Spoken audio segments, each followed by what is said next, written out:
who've been fighting side by side, and I also want to thank my team. I want to thank the Solicitor General, Barbara Underwood. I want to thank Stephen Wu.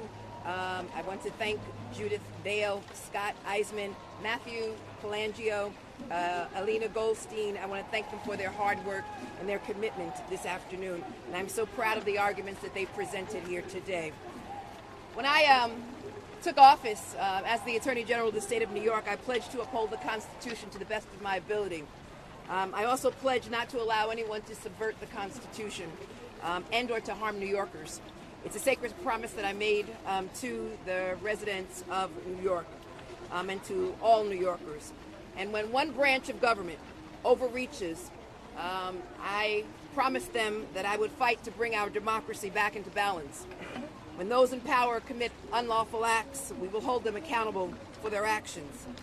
And that is why we stand before you today, before this venerable court. I want to be crystal clear. I believe that this case should be decided on the merits of the arguments and according to the letters of the law. I also strongly believe that the facts and the records support our claims, and I am hopeful that the honorable justices will agree. But at the same time, we cannot afford to recognize that at the heart of this matter, there is more at issue than just surveys and statistics, because the census is more about just an accurate count. It's about how our government is organized and how our power is equally divided. It's also about the equal distribution of funds. Fundamentally, the census is a measure we use to deliver on one of our nation's core tenets, and that is the promise of fairness. And fairness means that assistance reaches those who need it the most. It means that communities have an equal representation in government. It means that no group or neighborhood is marginalized. And for this reason, it is imperative that we challenge the addition of the citizenship question to the 2020 census, and that the 2020 census be accurate. Adding that particular citizenship question could lead to the undercounting in communities across America, particularly in immigrant communities and Hispanic communities. It would mean that communities entitled to resources wouldn't get those resources.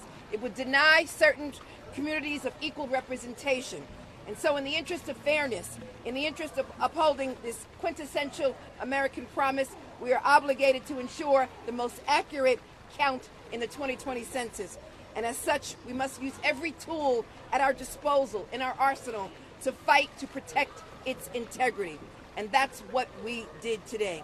I'm so grateful and humbled to fight alongside such talented and insightful colleagues each and every day. And now we'd like to hear from Mr. Ho.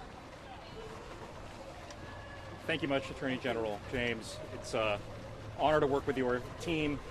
I just want to make one thing clear. This case, this question, are you a citizen? It's not about a line on a form. It's about whether or not everyone in America counts.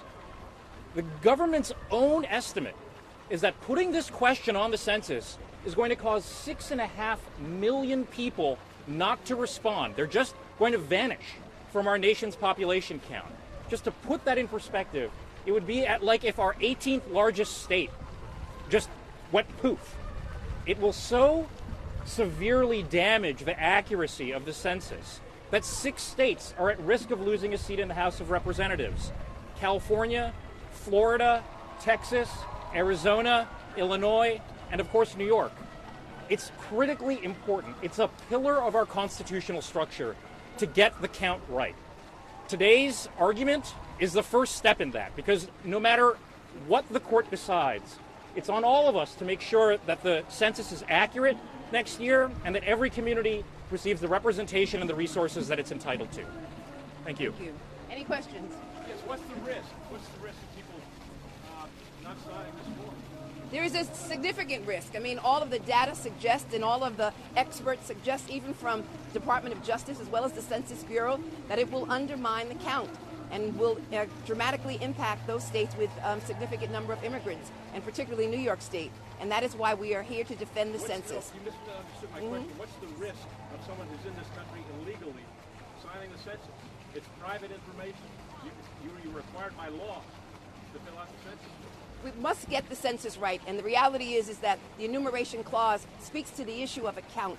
It speaks to the count of all individuals. And so it's really critically important that we not do anything to undermine the enumeration clause and do anything to undermine the count. And clearly, by putting a citizenship question on the census forms, all experts indicate and suggest that, in fact, it would undermine that count. It's illegal for this administration to use those forms nefariously. We understand that, but the point is that the reality is that the enumeration clause speaks to the issue of having an accurate count, and it's really critically important that we have an accurate count and that we not do anything to undermine it. And by putting the citizenship question on the census form, all of the evidence, all of the experts and the evidence suggests that it would undermine that count. I'm also here with Julie Menon, who is responsible for the count in New York City. Julie, would you like to say something? Thank you so much. I first of all want to thank the Attorney General's office. I want to thank the ACLU and all the plaintiffs. The City of New York was also a plaintiff in this case. And it is so important what happened today. We have to make sure that this citizenship question is off of the census. In New York City, we are a city of 3.2 million immigrants. We have so much at stake. We're fighting for our share of over $800 billion of federal funds that are allocated to cities and states across the country for public education, for public housing. The risk of an undercount to cities that have large immigrant populations is so dire, and that is why we're standing here today. Thank you. We're also joined by Congresswoman Carolyn Maloney. Thank you. I am so proud of Letitia James and the great city of New York for the leadership that they played in bringing this case to the Supreme Court. 17 different states joined the leadership of New York to come to get an accurate count in our census. It was a spirited debate. Everyone spoke, with the exception of Justice Thomas, and they brought many points out. And first of all, the census is supposed to count everyone. It's supposed to enumerate, count everyone, and be as accurate as possible. And this is important because our representation is based on the census numbers. So if you're not counted, you're not represented. And the census numbers, in terms of federal dollars, impact every year on where over $700 billion are spent for the needs of people, for housing, for health care. It's based on census numbers. So if you're not counted, you're not receiving the proper support. And our businesses and our country and our government depends on census numbers for the data, for the research, to move our country forward for the next 10 years. And if the data's not accurate, then our programs and our policies aren't accurate. So the census goes to the very core of our democracy. And we must get an accurate count. Based on the merits, there is no question that the justices would agree with the three lower courts, the other courts that all decided take the citizenship question off. All of the statisticians, the professionals say that it will lead to an undercount. Why do we want an undercount? We should take that question off. It doesn't belong there. It's unfair. It's not fair to the taxpayers of this country. It's not fair to the democracy of our country or to our businesses and their plans. This citizenship question should be removed if we want an accurate census. Let me reiterate the comments of Justice Sotomayor. The decision by the Secretary was a solution in search of a problem, and there is no problem. And it's really critically important that we get the count right and that we not do anything to undermine New York State or any other state that has a significant number of immigrants and particularly a large Hispanic community. Questions? Could you tell us those figures again?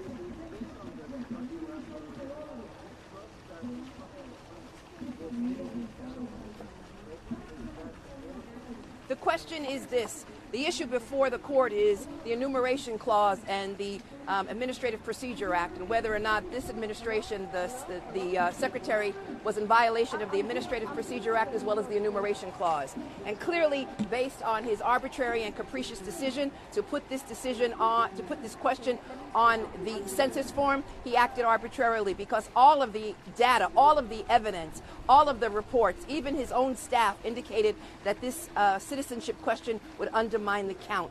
And we are concerned, obviously, about undermining that count. And two, there was no basis for adding this question. And when DOJ, Department of Justice, wanted to meet with him to discuss the impact that it would have on the Voting Rights Act, he refused to meet with them. And so as a result of that, we believe, we argue today very vociferously that any citizenship question would clearly undermine the state of New York and other states that have a significant number of immigrants and particularly Hispanic communities. Congresswoman Maloney, why don't you just encourage people who may be in this country legally to go ahead and sign the census to admit that they are not citizens of this country if you want an accurate count? What do you fear about it? Justice Sotomayor asked the question, do you believe that Latinos and others who may be undocumented, do they have a fear for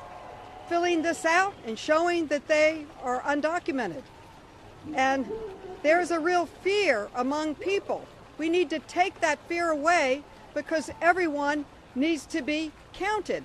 Not if there's illegality in revealing that they are here illegally, if there is illegality in using the census for some nefarious purpose, you can ask. Well, she asked that. You ask an undocumented in your neighborhood why they may fear. They're afraid. But I tell you, I am for following the law. Everyone should fill it out. Everyone should fill out the census form.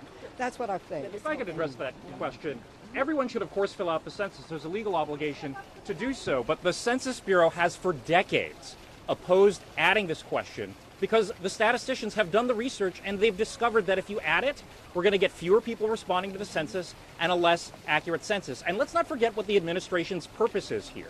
They say they want to publish block by block counts of citizens and non-citizens. Well, you don't have to be a conspiracy theorist to be concerned that if that data is out there, it could pose a risk to you. We've seen an administration that is picking people up in sensitive places like courthouses, schools, going to the doctor's office, a man driving his pregnant wife who's in labor to a hospital. So I think it's quite understandable that people would be concerned about that. What I hope is that people will still fill out the census, but there's no real dispute about whether or not this question is going to wreck the census because the government has admitted it. Now, I would questions. Do you know how much less Yes. likely Hispanics are to... Excuse me, right there.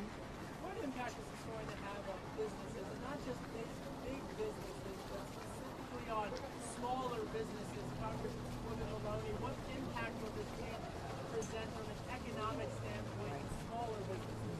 There was an excellent op-ed in the New York Times yesterday from the head of Nielsen, the head of the company. I believe his name was Mr. Kinney. And he talked about how all businesses rely on this data in their projections for their businesses. It's absolutely critical for them. And so they will be less effective in planning for the future, as will our city services be less effective. But I want to point out, not only did 3 judges come out and say this should be removed, but 5 former census directors, both Republican and Democrat, sent a letter saying this should stop, we should end this. And yesterday there were many Pinocchios given on this issue. There's a great article in yesterday's Washington Post, 4 Pinocchios to Mr. Ross. At the bottom line is that states all across this country will lose resources, federal resources, as a result of an undercount. In addition to that, we will lose representation here in Washington, D.C., and that will have a dramatic impact on small businesses and our economy all across this nation. It is for that reason of why so many scientists and statisticians and experts, both in DOJ and Department of Homeland Services, as well as the Census Bureau, disagreed with the Secretary. And it's also important to understand that the Secretary was predetermined. Again, he came forward with a solution to a problem that did not exist.